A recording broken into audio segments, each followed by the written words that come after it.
од план за живот во Македонија.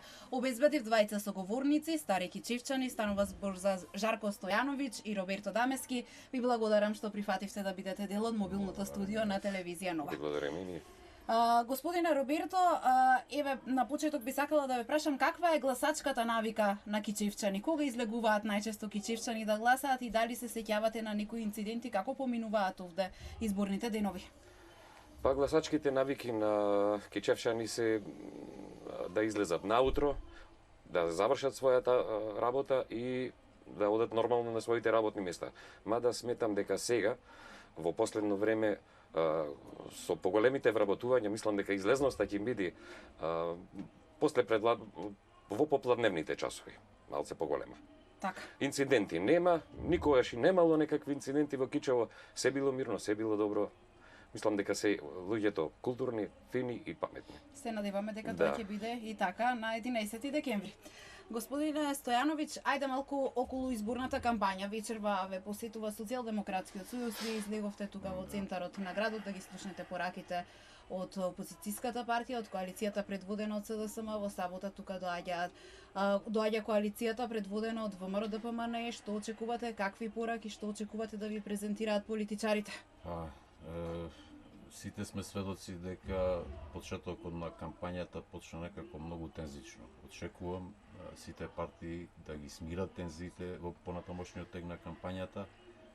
Очекувам малку повеќе да се ориентираат во својата кампања во понатамошниот тек на економските прашања, на подобрување на животот на граѓаните и очекувам мирна кампања до 11 декември. Еве, Кичево важи за град кај што живеат и македонци и албанци. Во претходното мое јавување имав соговорник, еден бранител од вашиот крај. Разговаравме за тоа каков е со животот тука во Кичево. Вика дека добро се согласуваат македонци и албанци, дека убаво се живее тука во Кичево. Има еден момент, особено во оној дел кога сме веќе тука на митинг на опозицијата, лидерот на Социјалдемократскиот сојуз отвори едно прашање пред албанската дијаспора пред стартот на кампањата, во кој вика дека треба да се излезе надвор од рамките на рамковниот договор. Дали вие ќе се согласите со тоа и вечерва ќе видиме дали ќе се осврне и на таа тема и дали ќе проговори нешто во однос на рамковниот договор? Па мислам дека рамковниот договор како тема е голема тема за разговор. Мислам дека сите права и обврски се веќе дадени, доколку опозицијата смета дека треба уште нешто да се направи. Јас мислам дека никој не би имал некаков проблем тоа да го направи, но не на овај начин на кој се представуваат. Мислам дека сепак има начини за сето тоа институционално да се заврши.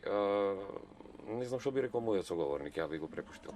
Па, не знам, јас да речеме со тој момент од кампањата на опозицијата воопшто не можам да се сложам како кичевчанец. Зошто? Затоа што очигледно некој пробува она што нас ни се случи во Кичево, па и во Струга од 2004 година да го пресликат на територија на цела Македонија. Со тоа никако не можам да се сложам, но сепак мислам дека ова е еден така надеж за спас на опозицијата во моментов.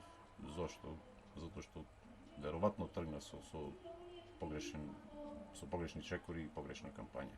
Го очекуваме обраќањето на лидерот на Социјалдемократскиот сојуз да видиме на што ќе се осврне вечерва во говорот пред кичевчани. Ви благодарам што бевте. Ви благодарам и вас. Во телевизија Нова.